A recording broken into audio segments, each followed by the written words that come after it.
Do you enjoy life sim RPGs, where every day is a choice between calm mornings on the farm, or thrilling nights facing off against creatures lurking in the dark? Mirthwood brings you into a medieval world where you get to decide: live peacefully, work the land, or become a warrior defending against bandits and werewolves. With charming towns, changing seasons, and villagers living out their own stories, the game invites you to explore a world where every moment feels alive. Will you stay in the quiet comfort of the farm, or wander into the unknown?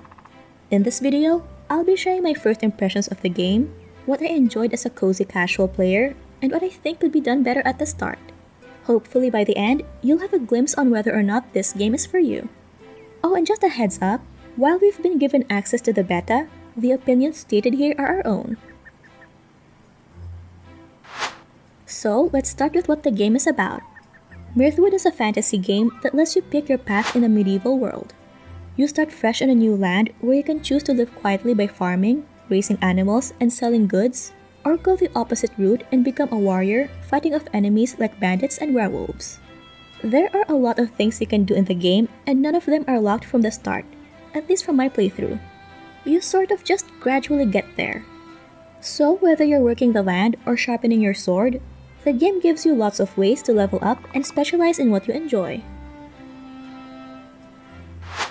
My initial expectation from the game is that it's a life sim that's not afraid to get dark.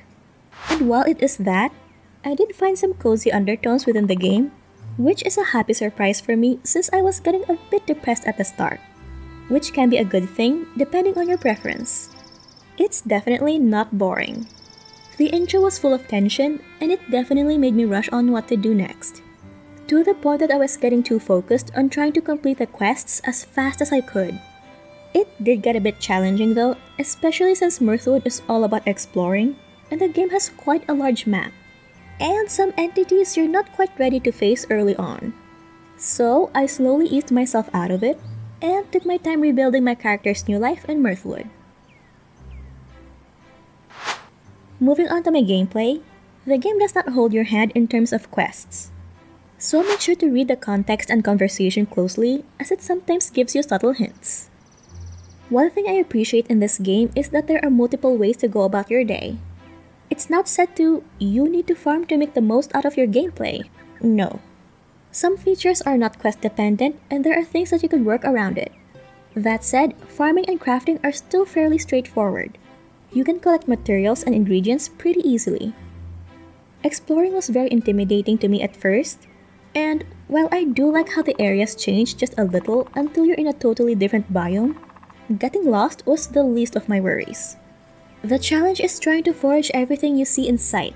Unfortunately, as with similar life sims, your inventory has limits. In the case of the game, your bag has limits per category, as you can only carry 8 items under materials, 8 under food, and so forth. I was initially confused about this since I could still forage food, but I couldn't get any more materials.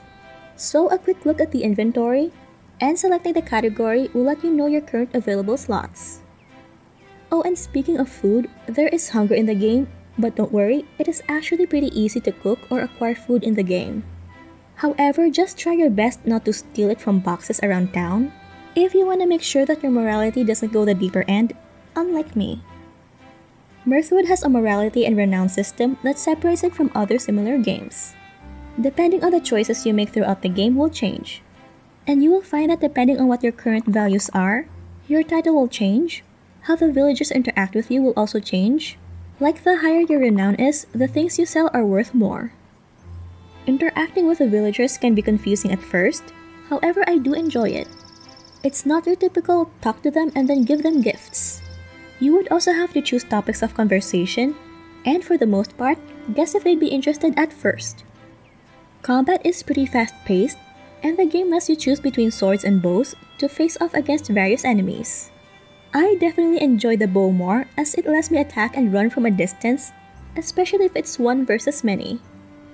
One of my favorite parts of the game is designing your place. Aside from the beautiful art, placing the objects is smooth and seamless, at least in my gameplay. What blew me away is the world of Mirthwood. It's beautifully designed, with hand-drawn art, great sound effects, and a soundtrack that pulls you into its medieval vibe. From the serene nature to the tension of seeing raiders or unknown entities, it really does a good job in immersing you to the world. The people in this world are fun to interact with too. They go about their lives with daily routines. You can befriend them, help them out on quests, or just get to know them better.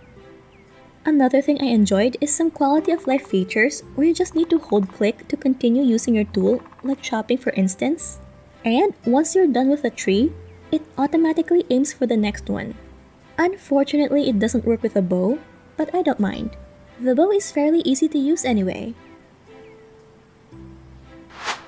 Since it's the beta, we're basically looking for bugs, which the developers are pretty fast in resolving. A lot of balancing is still in the works, I believe, like how the amount of materials can still be dwindled down to craft certain tools, and advanced materials. What I'll be looking into with the full release would be the hunger bar. You see, when you pull up the menu or any screen, time pauses. However, the hunger is still decreasing. One time I left my game idle, and when I got back, my character collapsed from hunger. So yeah, that will be something I'll be checking into. Mirthwood has one of the best communities, I feel like, especially for a game that could get as dark as this.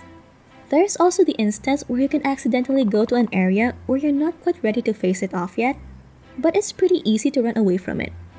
So it wasn't a deal breaker, but with how immersive the game is, I have the tendency to jump off my seat and panic whenever I come across such things. And I'm definitely looking forward to the main story, on how the storyline will proceed. The sound design of the game is so beautiful. I believe that the narrative will ultimately give us goosebumps. And while this is still ways away, I would love building a family in Mirthwood. The developers have shared before that the free family content update will be available after launch. And with the current social features so far, I'm hoping it will only go up from there. If you enjoy games where you can either relax and build a life, or dive into action and exploration, Mirthwood offers a cool open-world experience where every choice adds to your story. Life sim RPGs that give you a lot of freedom on what you want your character to be is one of the best features a game could have. And similar to Mirthwood, I find that Echoes of the Plum Grove also has that with some generational aspects sprinkled in. And if you haven't seen it already, you can check out our videos on Echoes of the Plum Grove, where I share some beginner tips and strategies to make the most out of your first year in the game. Click on the video and we'll see you there. Stay awesome, gamers!